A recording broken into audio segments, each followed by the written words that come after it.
कि तू जा अपना जीवन सफल कर। माता हो तो सुमित्रा के समान।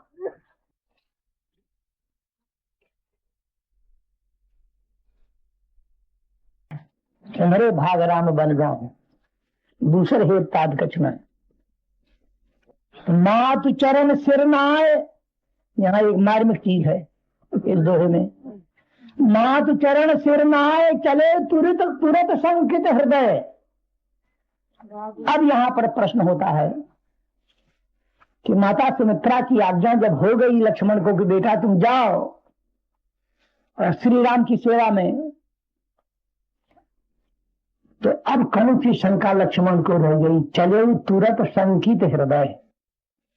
वापसी में अब कौन सी शंका रह गई? तो शंका इस बात की कि जब महाराज लक्ष्मण की धर्म पत्नी महारानी उर्मिला थी, उर्मिला को जब पता लगा कि महारानी जी और महाराज जा रहे हैं वन को 14 वर्ष के लिए, और इनकी सेवा में हमारे महाराज जा रहे हैं, उर्मिला हमारे महाराज जा रहे हैं भगवान की सेवा में, तो फिर मेरे लिए क्या आज्ञा देते हैं? मुझे भी तो कुछ कहेंगे। तो लक्ष्मण कुछ कहेंगे हमारे महाराज, इसलिए महारानी सुमित्रा का जो गेट था, दरवाजा, तो चौखट पकड़ करके उर्मिला खड़ी हो गई कि अंदर गए हैं और उनकी तरफ से भी लौटेंगे, तो मुझे भी कुछ आज्ञा देंगे, या तो साथ ले चलेंगे या कुछ आज्ञा देंगे। तो जब लक्ष्मण जी अंदर गए माता सुमित्रा के पास आज्ञा लेने, तो उस वक्त उर्मिला खड़ी थी, तो उनको इतनी जल्दी पड़ी थी, एकदम निकल गए, तब भी न कुछ बोले।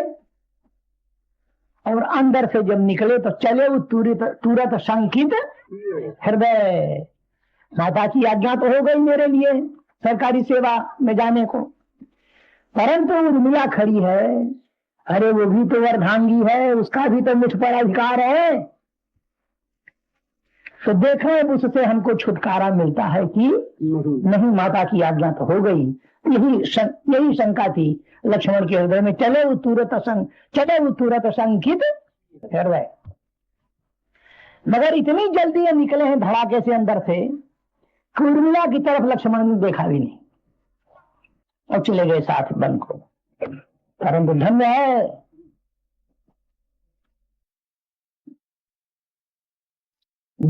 प्राचीन भारत के नारी समाज का आदर्श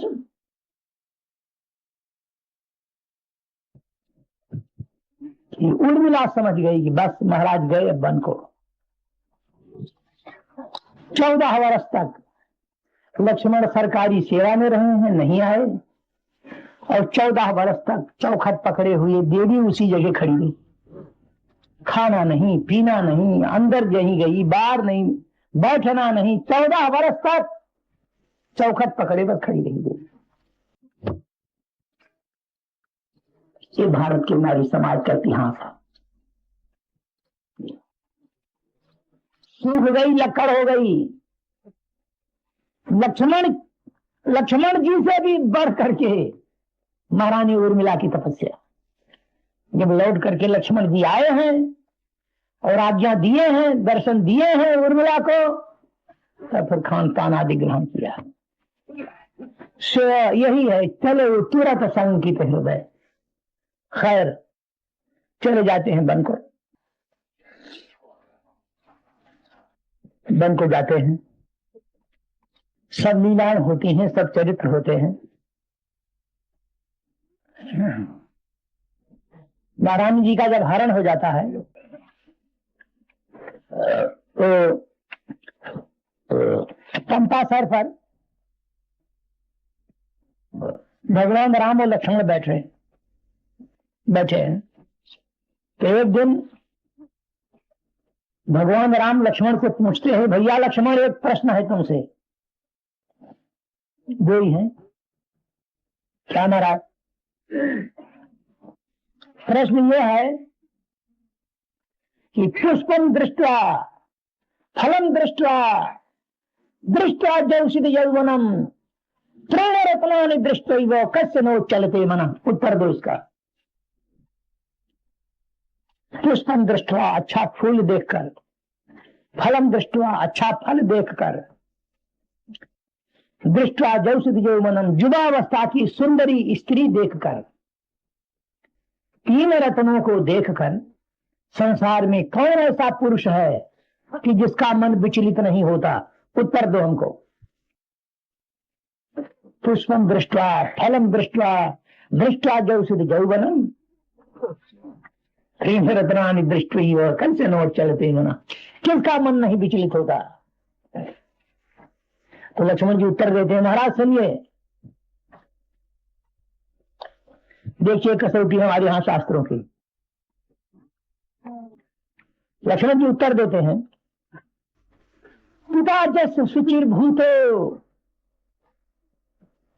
गदगद हो जाता है कंठ कहने में, पिता जस सुचिर भूतो, माता जस पतिव्रता, ताभ्याम या सोनुरुत्पन्न तस्य नो चलते मना।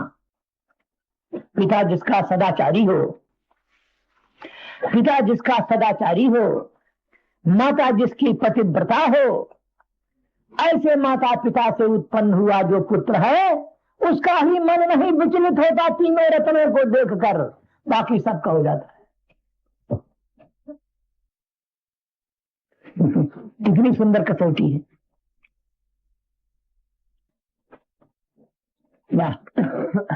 पिता जैसे सुचिर भूतो, माता जैसे पतिव्रता, दाभ्याम जा सोनुरुत्पन्न तस्य नो चलते मना।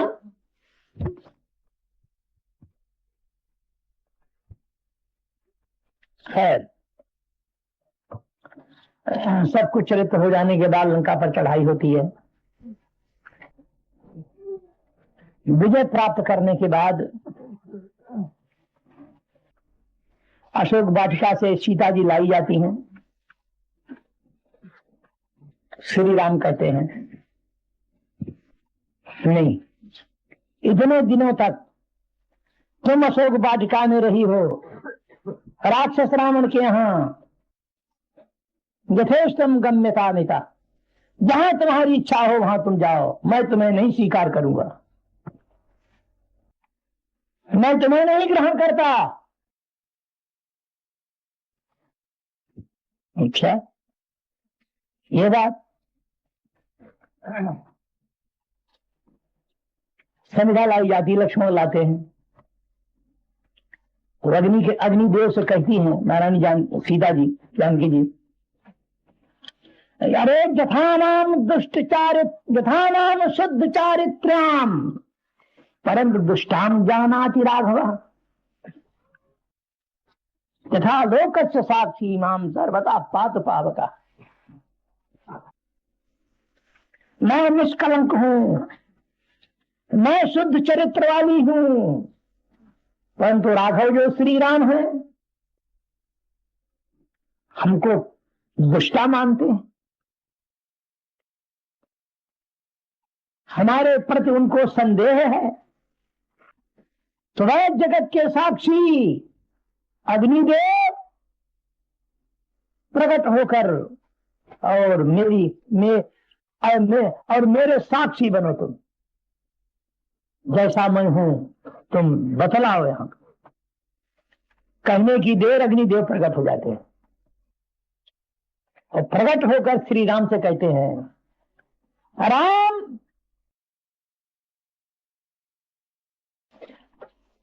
ऐसा ते राम वैदेही, ऐसा ते राम वैदेही, पाप मत्स्याम न बिंदते। अरे ये जो तुम्हारी वैदेही है जानकी, अस्याम पापम न बिंदते। अरे इस वैदेही सीता में, ये वैदेही सीता में पाप नहीं है, ये निष्पाप है।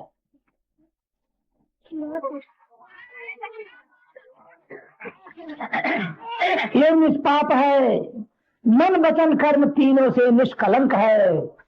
ये मैं जानता हूं, मैं साक्षी हूं इस सीता का। त्वया विरहिता दीना विवशा निर्जनात बनात, जब तुम गए थे मारीच के लिए, मारीच वध के लिए, उस समय अकेली जंगल में थी। रावण कपट से इसको ले गया हरण करके। इतने दिनों तक रही, राक्षसियों ने बड़ा बड़ा इसको प्रलोभन दिया, परंतु तुम्हारे अतिरिक्त मन वचन कर्म तीनों से किसी को इसने नहीं जाना। न किंचित विघातव्या। राम, तुम्हें हम आज्ञा देते हैं कि भविष्य में ऐसा शब्द सीता के लिए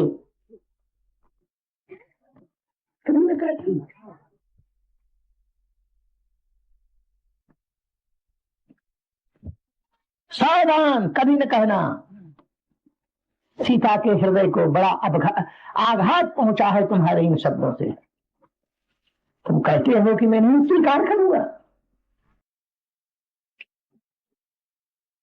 निष्पापम निष्पापाम शुद्ध चारित्राम प्रीत गृहिणी मैथिली।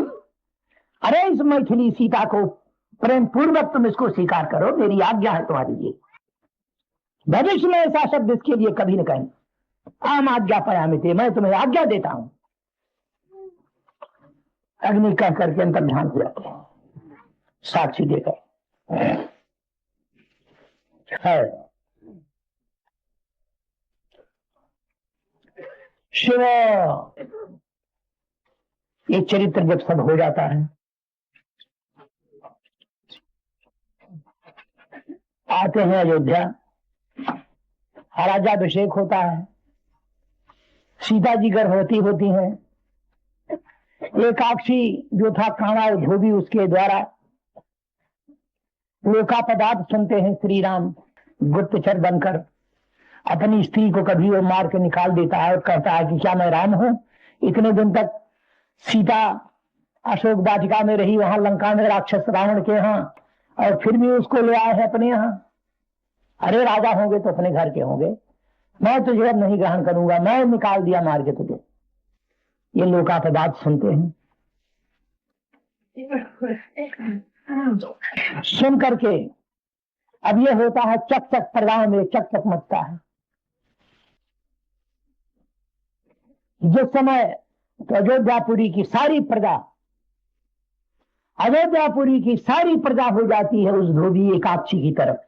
जरूर सीता कलंकिनी है, सीता में कलंक है, जरूर निकाल देना चाहिए। हालांकि गुरुदेव वशिष्ठ अपने योग बल से सारा वो प्रदर्शन करते हैं, सब दिखाते हैं चित्र, तो सीता जी वो नहीं है। अरे वो तो प्रतिबिंब रूप सीता है जिसको रावण हरण करके ले गया है, सब कुछ दिखाते हैं, मगर मानता कौन है वहां? राम की तरफ, श्री राम के लिए सिर्फ वशिष्ठ जी महाराज का एक कोट मिला है, बाकी सब प्रजा उसकी तरफ। गर्भवती सीता, लोग कुछ पेट में थे, गर्भ में। महाराज फैसला देते हैं कि अब सीता जी को रखना है।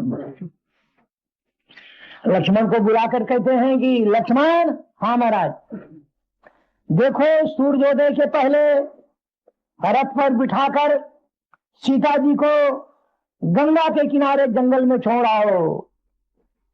आजन्म के लिए मैंने त्याग किया सीता का। लक्ष्मण सुनकर मूर्छित हो जाते हैं।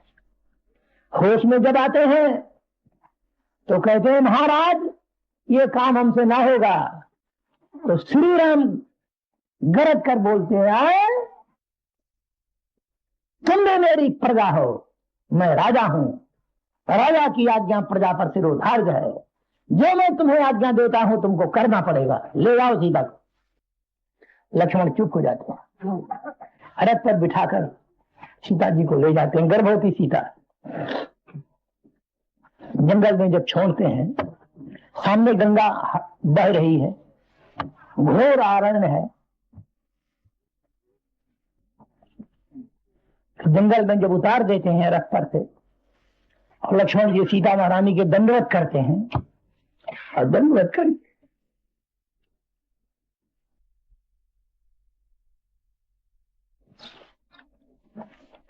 दंड प्रणाम करके भागते हैं जोड़कर रथ लेकर। तो सीता जी कहती भैया रास्ते में तुमसे कई बार मैंने पूछी कि हमको कहाँ ले जा रहे हो, तुमने बताया नहीं कुछ, अब तो भला बता के जाओ कहाँ छोड़े जा रहे हो हमको अकेली, यहाँ कहाँ जा रहे हो। तो लक्ष्मण जी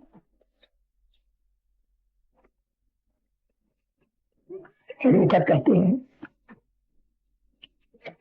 कि माता जी महाराज ने तुमको जीवन पर्यंत के लिए परित्याग किया है।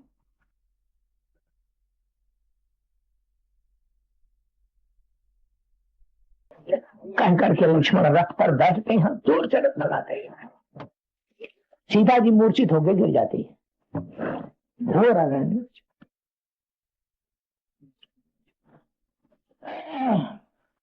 उठती हैं, होश में आती हैं। जब उठती हैं तो गंगा में छलांग मारने को सीता जी दौड़ती हैं।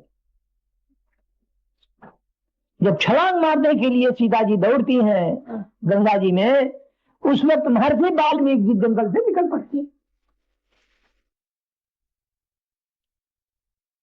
महर्षि वाल्मीकि जंगल से निकल पड़ते हैं और निकल करके इस तरह से हाथ करके सीता के सामने खड़े हो जाते हैं। पुत्री कहाँ जा रही है। महारानी सीता जी कहती हैं गुरुदेव भगवान श्री राम ने आज जन्म के लिए मुझको परित्याग किया, इसलिए मैं प्राण त्यागने जा रही हूं गंगा जी में।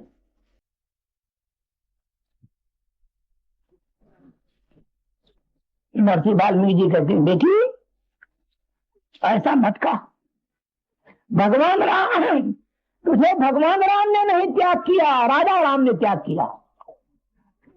देखिए भगवान राम तो विश्व की आत्मा है, भगवान राम त्याग कर देंगे तो तू कहां रहेगी, ये संसार कहां जाएगा। भगवान राम विश्व की आत्मा है, आत्मा में त्याग और ग्रहण दोनों नहीं। भगवान राम ने तुझे नहीं त्याग किया, राजा राम ने त्याग किया है, क्योंकि राजा राम मर्यादा पुरुषोत्तम है। इसलिए चल मेरे आश्रम में।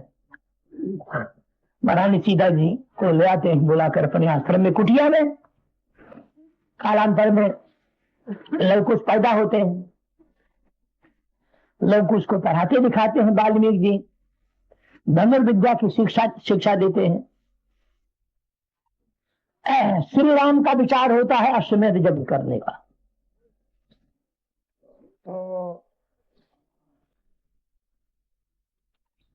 गुरुदेव वशिष्ठ आते हैं और कहते हैं महाराज आपका विचार यज्ञ करने का है अश्वमेध, परंतु बिना पत्नी के, धर्म पत्नी के बिना, साम्राज्य के रानी के बिना राजा को, क्षत्रिय को यज्ञ करने का अधिकार नहीं है। तो भगवान राम कहते हैं कि गुरुदेव यदि राजा की रानी मर जाती है तो क्या वो राजा यज्ञ करने का अधिकारी नहीं होता। तो गुरु जी कहते हैं कि बेटा बात यह है, होता तो है, परंतु उस रानी के अभाव में सोने की, स्वर्ण की प्रतिमा बनाकर और प्राण प्रतिष्ठा करके राजा के बाएं भाग में सिंहासन पर रख दी जाती है वो प्रतिमा पत्नी की, तब यज्ञ आरंभ होता है। तो राम कहते हैं कि गुरुदेव ऐसे ही समझ लो कि सीता जी मर गई, अब तो हम जीवन पर्यंत जब त्याग कर दिया तो कर दिया, अब तो हम नहीं बुलाएंगे। अच्छा कोई बात नहीं। अब सोने की प्रतिमा बनवाई गई यज्ञ मंडप के अंदर। अब स्वर्ण की प्रतिमा सीता जी की पूर्ण अब वो रखी गई श्री राम के बाएं भाग में। अब यह पता लगता है महारानी सीता को वन में कि मेरे जीते जी मेरी प्रतिमा बनाई गई है। तो गुरु जी को लेके महर्षि वाल्मीकि को, अपने दोनों पुत्रों को, और महारानी सीता जी आती हैं अयोध्यापुरी वन से।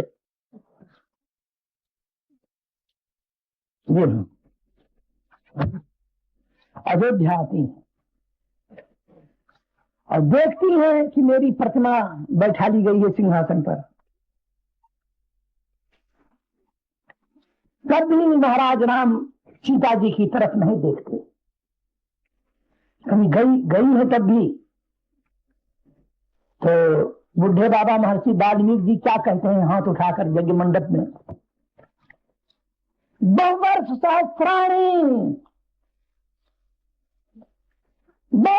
सहस्राणि तपश्चर्या मया कृता गोपासनीयाम फलम तस्या दुष्टेयम यदि मैथिली।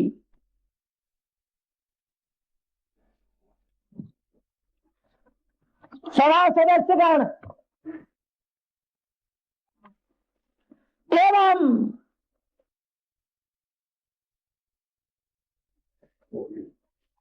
भगवान श्री राम बहुवर्ष सहस्राणि तपश्चर्या मया कृता, मेरी तपस्या के दिन का कोई अंत नहीं।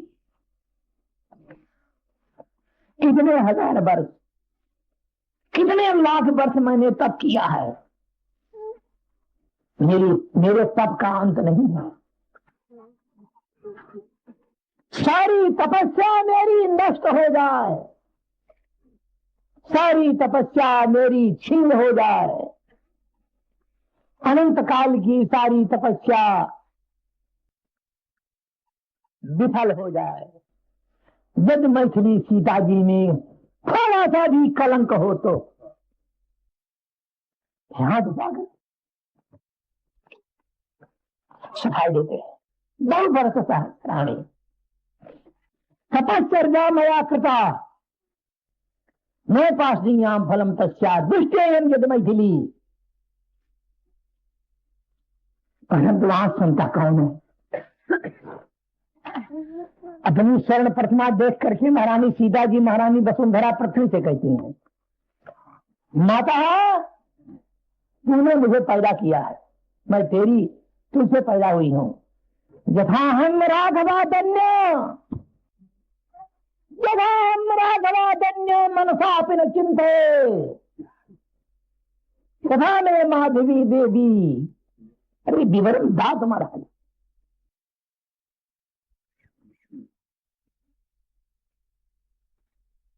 स्वप्न में भी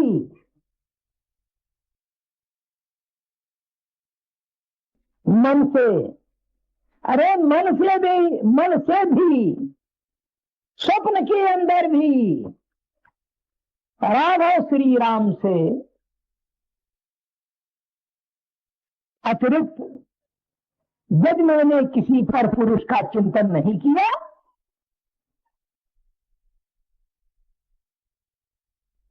तो हे माता वसुंधरे अब मुझसे नहीं देखा जाता ये, तू मुझे स्थान दे और तुझमें मैं समा जाऊं। यथा हम राघवादन्य मनसापि न चिंते तथा में माधवी देवी विवरम दातुमर्हत। विवरम, विवर कहते हैं वो खोह को, दरार को। मनसा कर्मणा वाचा, मनसा कर्मणा वाचा यथा रामन समर्थे, मन से, वाणी से, कर्म से, मन वचन कर्म तीनों के द्वारा निरंतर मैंने राम का समर्थन किया है। राम के अतिरिक्त स्वप्न में भी मैंने किसी पर पुरुष का स्मरण नहीं किया। यदि तथा में माधवी देवी विवरम दातुमर्हत, हे माता वसुंधरे अरे मुझे तू विवर दे, अर्थात स्थान दे, मैं तुझमें समा जाऊं। महारानी सीता जी के कहने से यज्ञ मंडप के अंदर धरती का पर्दा फट जाता और रत्न जटित सिंहासन पाताल लोक से नीचे से आता है और महारानी पृथ्वी के इतने हाथ दिखाई पड़ते हैं, लेकर कैसे आता है सिंहासन और महारानी सीता जी उस पर बैठती हैं और समा जाती हैं, चली जाती हैं। और विवर बंद हो जाता है। फिर इस समय महाराज श्री राम उठाते हैं अपना सार्ग धनुष और खींचते हैं प्रपंचा को और बाण चढ़ाते हैं उस पर और पृथ्वी से कहते हैं, अरे पापनी, सीता को तू कहां ले गई? अभी मारता हूं, तेरा पता नहीं रहता, चूर चूर हो जाएगी तू। जब उठाते हैं सार्ग धनुष तो महर्षि वाल्मीकि जी दौड़कर और चरण पकड़ लेते हैं। बस भगवान श्री रामचरित्र का यही उपसंहार है। बस रामलीला समाप्त है। इसके आगे तो मैंने कुछ लिखा ही नहीं। आप और क्या करने जा रहे हैं?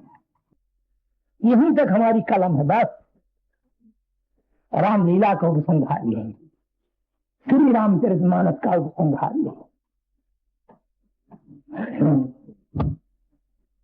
तो महर्षि वाल्मीकि जी के शब्दों में श्री रामचरितमानस ज्ञान यज्ञ का उपसंहार किया गया। बोलो सद्गुरु स्वामी। अब इस समय घड़ी में पूरे 12 बज चुके हैं। देखो, 2-4 शब्द और सुन लो, थोड़ा कीर्तन कर दो 5 मिनट।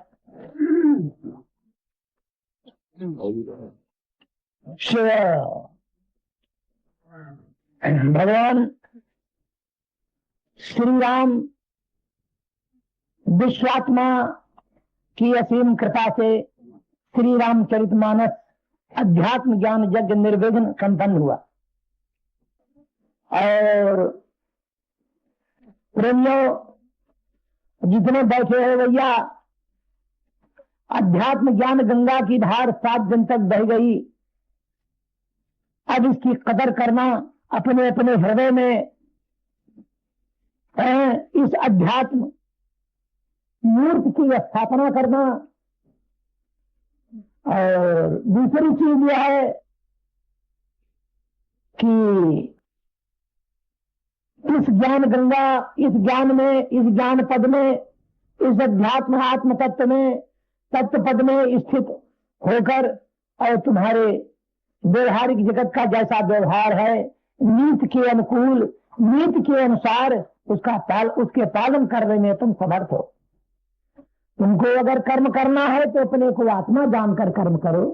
भैया जीव मानकर कर्म करते थे तो ये कर्म तुमको बंधन में डालने वाले होते थे, आवागमन के चक्कर में डालते थे। अब अपने को तुम आत्मा जानकर कर्म करोगे तो ये कर्म तुम्हारे बंधन के कारण नहीं होंगे। इसलिए आत्मा जानकर कर्म करो। उपासना करना है तो कोई रोक टोक नहीं है, उपासना करो, मगर जीव मानकर नहीं। जीव मानकर उपासना करने में सगुण निर्गुण का भेद रहता है, और आत्मा जानकर उपासना करोगे तो सगुण निर्गुण का भेद नहीं। अरे वस्तुतः भगवान की ही उपासना होगी। आत्मा जानने में, आत्मा जानकर कर्म करने से शुभाशुभ कर्म का फल उसको नहीं मिलता। आत्मा जानकर उपासना करने में, अपने आप को आत्मा जानकर उपासना करने में सगुण निर्गुण साकार निराकार का भेद नहीं रहता और ज्ञान का प्रमाद नहीं होता। जस मर्यादा जगत की बांध दीन करता, राजा रंग गति सती सही कर व्यवहार, मस्त रहो अपने अपने निजानंद सागर में गोता लगाते रहो। यही मानव जीवन की इसी में भैया सफलता। दूसरी चीज यह है कि कुछ चीजों को छोड़ने के लिए मैं जरूर बाध्य किया करता हूँ। अरे यार, जब पानी पत्थर देखने जाते हैं तीर्थों में तो वहां के पंडा पुजारी के कहने से कोई न कोई चीज साग सब्जी छोड़ के आते हो, तो साग सब्जी तो भैया हम छोड़ाते नहीं। हम ये छोड़ाते हैं कि आज से चोरी नहीं करना, एक जिया नहीं खेलना, 2 शराब नहीं पीना, 3 व्यभिचार नहीं करना, 4 ये बड़े बड़े जो पाप हैं, बड़े बड़े जो दुर्गुण हैं, इनसे दूर रहोगे तभी तुम्हारे ज्ञान की शोभा है और तभी तुम्हारा आत्म कल्याण अवश्य होगा।